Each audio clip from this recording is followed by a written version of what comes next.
Hey, welcome to this video. I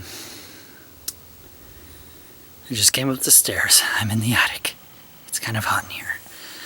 The reason why I'm up here is I wanted to try to find some fabric because here in Michigan the law, I guess, for wearing masks became more strict, where you're not supposed to go into any public building without a mask, I think. I don't know. Anyway, I also watched this PBS Digital Studios video about masks and how they work and stuff like that. It made me think, oh yeah, that's cool. So my first idea was to use this scrap of tartan that I made a kilt out of to make the world's most uncomfortable mask. I mean, that's kind of being a little bit exaggerating because I actually put it over my face and it's not as uncomfortable as I would have thought. But it's just wool and warmth and hot weather aren't usually what people want. But it could look cool. So I might do it anyway because I thought it was going to be way itchy on my face. But it's a little itchy. We'll see. So anyway, I'm going to pull out a few other fabrics because I need to make a mask for my wife. We already have masks, but this is like a spare. These are like for spare things, or to try to make them a little bit more comfortable, or yeah, I guess that's it. Anyway, I'll pull out some fabrics and then show them to you. Well, I have so many options. I was just going to pick out a few to run by my wife, but I don't know. There's too many choices. This kind of is cool to me. This I think is kind of pretty. It's a little bit bold, but this is kind of a nice, darker option. These three look cool. I kind of like this fabric. Some of these ones like this that are thinner, well, it'll be doubled up or whatever. This one's kind of cool. So we'll see. We'll see what she likes. Also, that video from PBS Digital Studios, it said you should be able to blow out a candle through the mask. And I don't intend to necessarily do that specific test, but that's kind of what I'm going for. So these are the two fabrics my wife picked.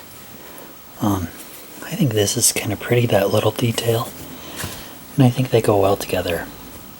So I'm going to try to make a pattern out of this bag. Rough it out. And then I'm going to do a mock-up out of this fabric. And then if it works well, I'll just have a mask that I like out of this. This one will be 2 layers.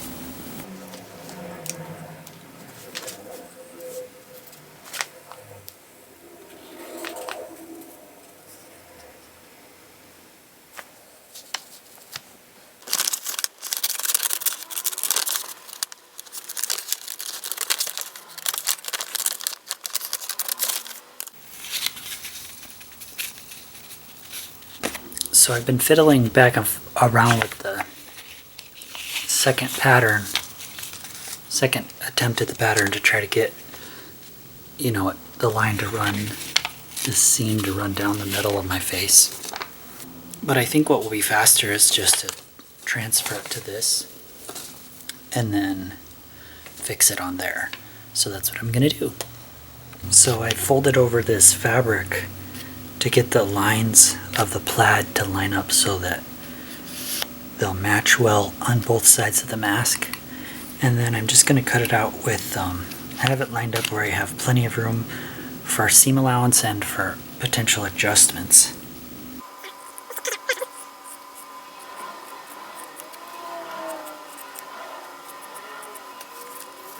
So I'm largely going to hand sew this because I can do it conveniently, just a little bit here and there. And that hand sewing can kind of be boring on camera, so... Okay, so it might be kind of hard to see, but this outer row of stitches was my original guess at what it might be like.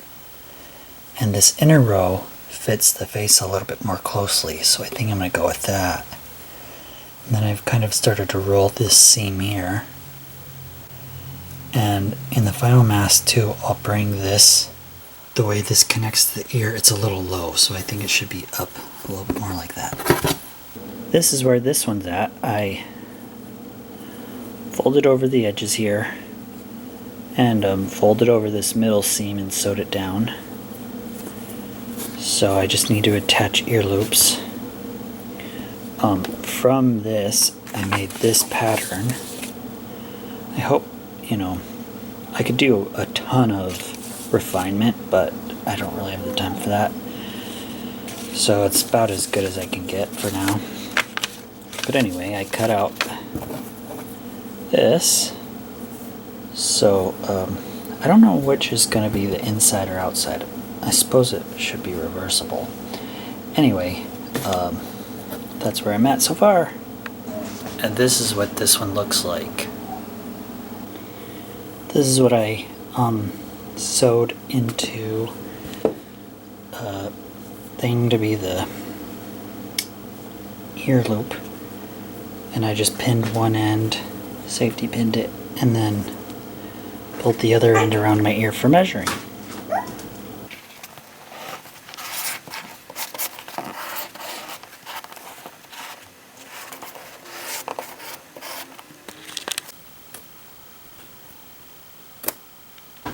I ran a stitch along the this part of the lining, and then I had an idea. I don't know if it'll work, but I'm going to try to stitch the outer part and the lining together like this, and then flop the outer part, fold it around, and see if... I don't know, I hope that makes sense. See if that works. Okay, so my plan worked. I wonder if this is how you're just supposed to do it, and I just didn't know. I stitched the two light blue ones together, then I ran a second stitch just outside the first one. Then,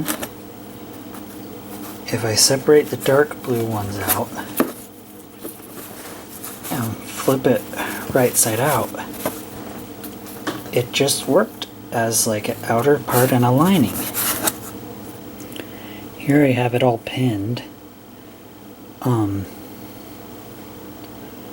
That was kind of challenging, but I don't know, I feel like it looks alright.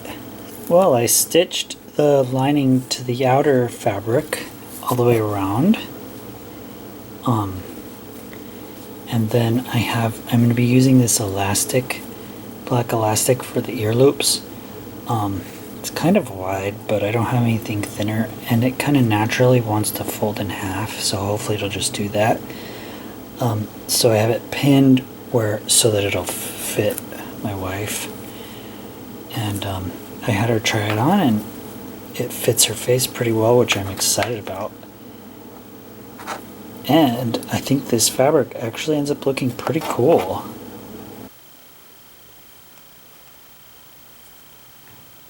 So this is what it looks like on me.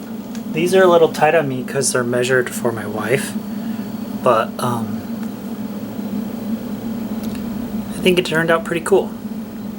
Yeah, I guess that's all. Thanks for watching, and I really mean it. I hope you enjoyed, and if you're interested to check out some of my other videos, that would be pretty cool too. Bye!